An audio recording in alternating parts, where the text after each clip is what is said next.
In this guide, I'm going to show you how you can change the convoy privacy here in Forza Horizon 6. Before we do get into this guide, make sure to like the video and subscribe to the channel with all notifications on. It really does help with the channel and it lets us know that you want more content like this. We'd greatly appreciate it. And if at any point throughout this guide you did have any questions, just ask them down in the comment section below and we can help you out further. I'm going to be doing my best to reply to every single comment down there. But first things first, what you're going to want to do is actually open up your menu. So go ahead and hit pause and open up your menu. It's going to look something like this, and you need to stay on the campaign tab. Once you're on this campaign tab, go ahead and scroll down and select settings, and once you open up your settings, look on the left hand side menu and scroll down until you see HUD and gameplay on here.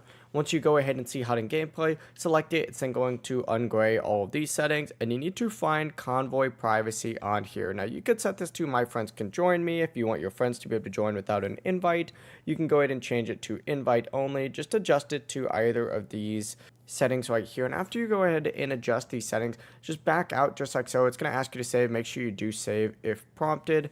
But that is going to be the full process. That is how you can change your convoy privacy here in Forza Horizon 6. If you guys had any questions, ask them down in the comment section below and we can help you out further. I'm going to be doing my best to reply to every single comment down there. Before you do leave this guide, make sure to like the video and subscribe to the channel with all notifications on. It really does help us out and it lets us know that you want more content. Have a great rest of your day though. Peace.